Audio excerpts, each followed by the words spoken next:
नमस्कार दोस्तों, आप सभी का स्वागत है view of life by book में। आज मैं मुंशी प्रेमचंद की प्रसिद्ध कहानियों में से एक कहानी सवा शेर गेहूँ सुनाने जा रही हूँ। आइए दोस्तों शुरू करते हैं। सवा शेर गेहूँ।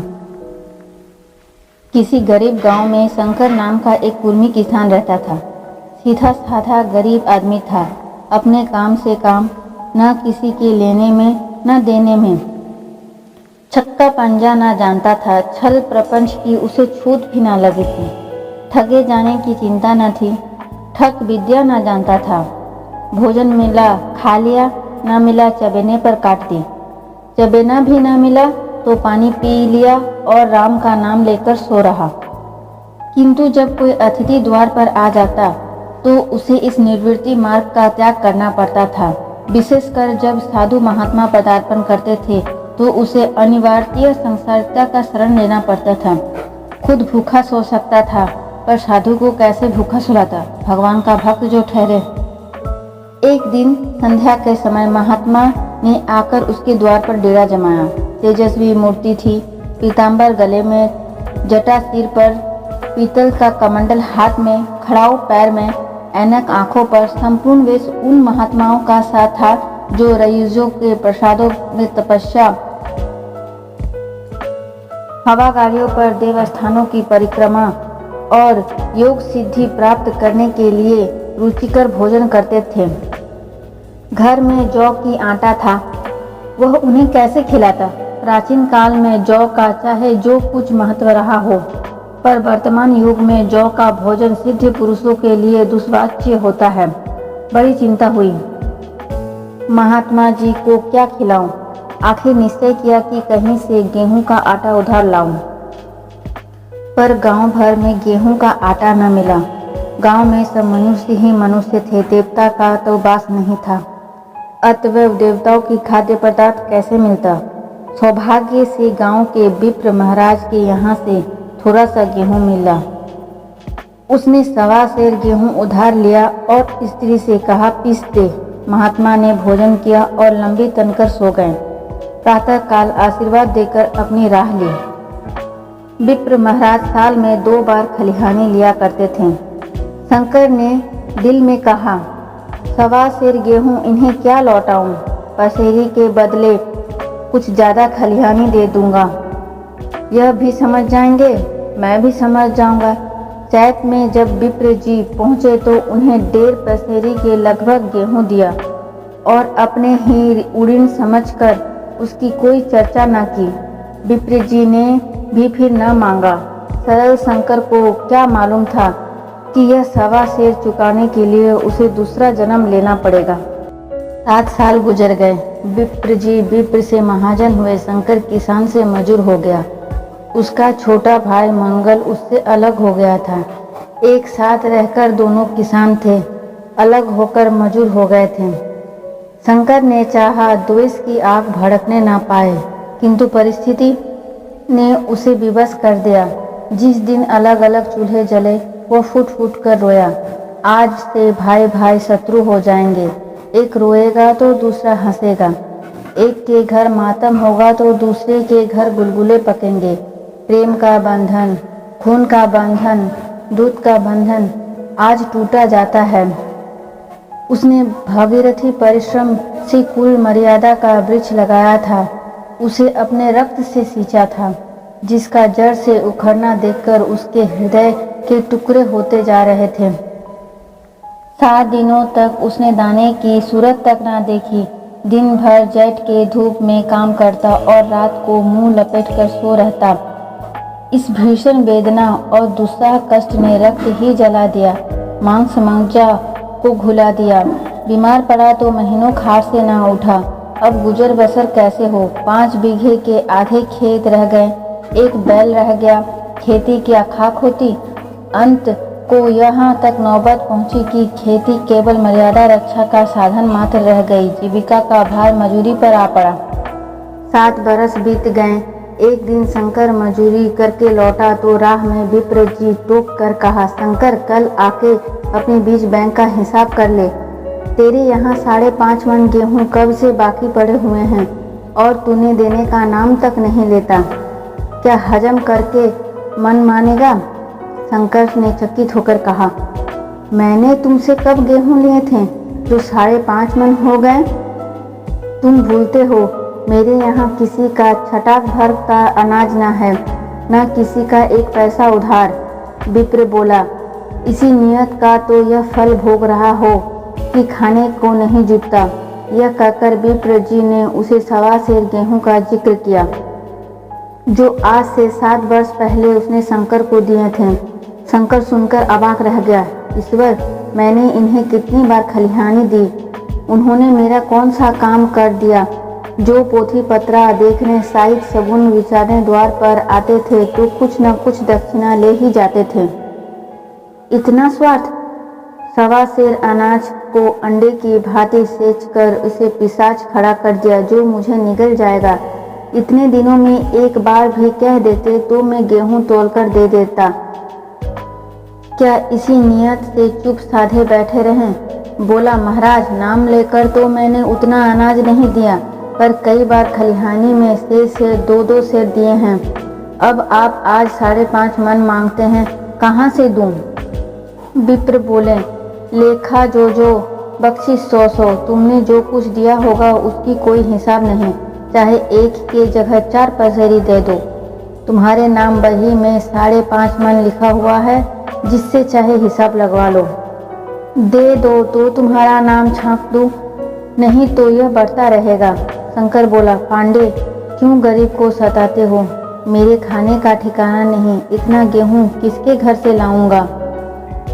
विप्र बोले, जिसके घर से चाहे लाओ, मैं छटाक भर भी ना छोड़ूंगा।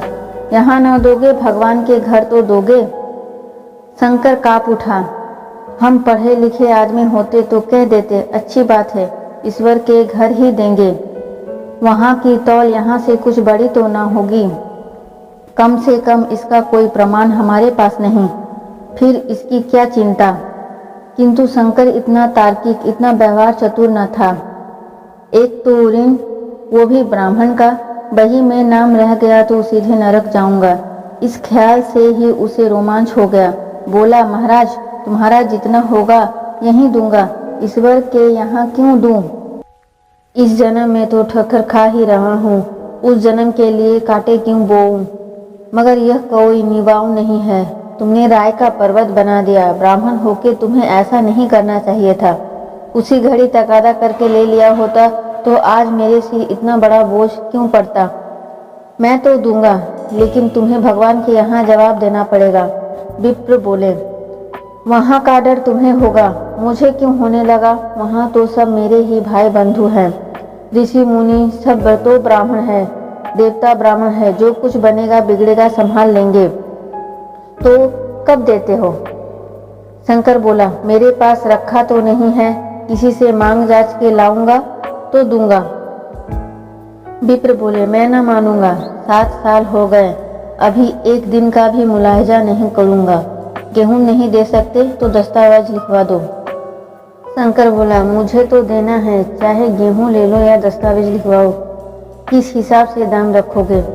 विप्र जी बोले, बाजार भाव 5 सेर का है, तुम्हें 5.25 सेर का काटूंगा। शंकर, जब दे ही रहा हूँ तो बाजार भाव काटूंगा, पाव भर छुड़वाकर क्यों दोषी बनूं? हिसाब लगाया तो गेहूं का दाम 60 रुपये हुए।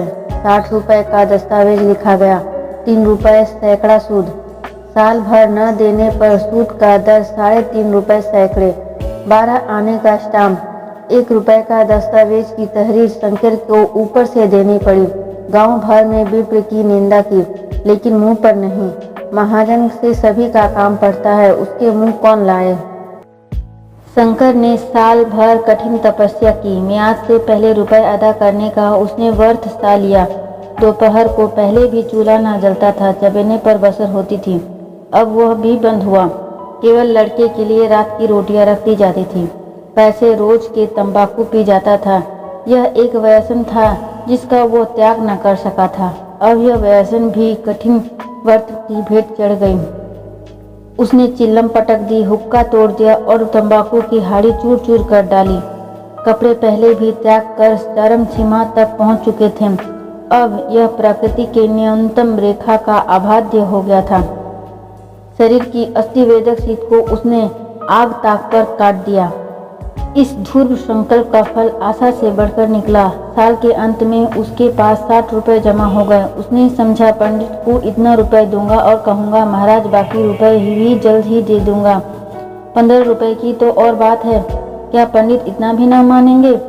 उसने रुपए लिए और ले जाकर पंडित के चरण कमलों पर अर्पण कर दिए। पंडित जी विस्मित होकर पूछा, कहीं से उधार लिए हो क्या? शंकर, नहीं महाराज, आपकी आशीष कृपा, आपकी मजूरी अच्छी मिली। विप्र, लेकिन यह तो 60 रुपए है। शंकर, हाँ महाराज, इतने अभी ले लीजिए, बाकी मैं 2-3 महीने में दूंगा, मुझे उरीन कर दीजिए। विप्र बोला, उरीन तो तभी होंगे जब मेरे कौड़ी कौड़ी चुका दोगे। जाकर मेरे 15 रुपए ले आओ। शंकर, महाराज इतनी दया करो, अब सांझ की रोटियों का ठिकाना नहीं है, गांव में हूँ तो कभी दे ही दूंगा। विप्र, मैं यह रोग नहीं पालता, ना ही बहुत बातें करना जानता हूँ। अगर मेरे पूरे रुपए ना मिलेंगे तो आज से 3.5 रुपए सैकड़े ब्याज लगेगा। अपने रुपए चाहे अपने घर में रखो या चाहे मेरे पास छोड़ जाओ। शंकर, अच्छा, जितना लाया हूँ उतना रख लीजिए, मैं जाता हूँ, कहीं से 15 रुपए और लाने का फिक्र करता हूँ। शंकर ने सारा गांव छान मारा मगर किसी ने रुपए ना दिए। इसलिए नहीं कि उसका विश्वास न था या किसी के पास रुपए न थे, बल्कि इसलिए पंडित जी के शिकार को छेड़ने की किसी की हिम्मत न थी। क्रिया के पश्चात प्रतिक्रिया नैसर्गिक नियम है। शंकर साल भर तपस्या करने पर भी जब ऋण से मुक्त होने में सफल न हो सका तो उसका संयम निराशा के रूप में परिणित हो गया। उसने समझ लिया कि जब इतना कष्ट सहने पर भी साल भर में 60 रुपए से अधिक न जमा कर सका तो अब कौन सा उपाय है जिसके द्वारा दूने रुपए जमा हो। जब सिर पर ऋण का बोझ ही लादना है तो क्या मन भर और क्या सवा मन का। उसका उत्साह क्षीण हो गया, मेहनत से घृणा हो गई। आशा उत्साह की जननी है, आशा में तेज है, बल है, जीवन है। आशा ही संचालित शक्ति है। शंकर आशाहीन होकर उदासीन हो गया। वो जरूरतें जिनको उसने साल भर तक टाल रखा था अब द्वार पर खड़ी होने वाली भिखारिनी न थी, बल्कि छाती पर सवार होने वाली पिचासिनियाँ थीं जो अपनी भेंट लिए बिना जान नहीं छोड़ती। कपड़ों में चकतियाँ लगने की भी एक सीमा होती है। अब शंकर को चिट्ठा मिलता तो वो रुपए जमा न करता, कभी कपड़े लाता, कभी खाने की कोई वस्तु। जहाँ पहले तंबाकू पिया करता था वहाँ अब गांजे और चरस का भी चस्का लग गया। उसे अब रुपए अदा करने की कोई चिंता न थी, मानो उसके ऊपर किसी का एक पैसा भी नहीं आता। पहले जूड़ी चढ़ी होती थी और वह काम पर अवश्य जाता था, अब काम पर न जाने के लिए बहाना खोजा करता। इसी भांति 3 बरस निकल गए। विप्र महाराज एक बार भी तगाजा न दिए। वह चतुर शिकारी के भांति अचूक निशाना लगाना चाहते थे। पहले शिकार को चौंकाना उनकी नीति के विरुद्ध था। एक दिन पंडित जी ने शंकर को बुलाकर हिसाब दिखाया। 60 रुपए जो जमा थे वह मिनाहा करने पर भी अब भी शंकर के जिम्मे 120 रुपए निकले। इतने रुपए तो उसी जन्म में दूंगा, इस जन्म में तो नहीं हो सकते। विप्र, मैं इसी जन्म में लूंगा, मूल न सही सूद तो देना ही पड़ेगा। शंकर, एक बैल है वो ले लीजिए, एक झोपड़ी है वो ले लीजिए, और मेरे पास रखा क्या है।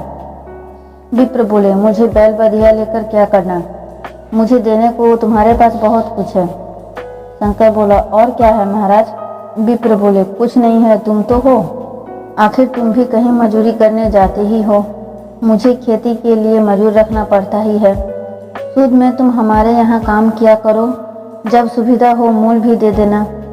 सच तो यह है कि अब तुम किसी दूसरी जगह काम करने नहीं जा सकते जब तक मेरे रुपए नहीं चुका दो। तुम्हारे पास कोई जायदाद नहीं, मैं इतनी बड़ी गठरी किसके एतबार में छोड़ दूं?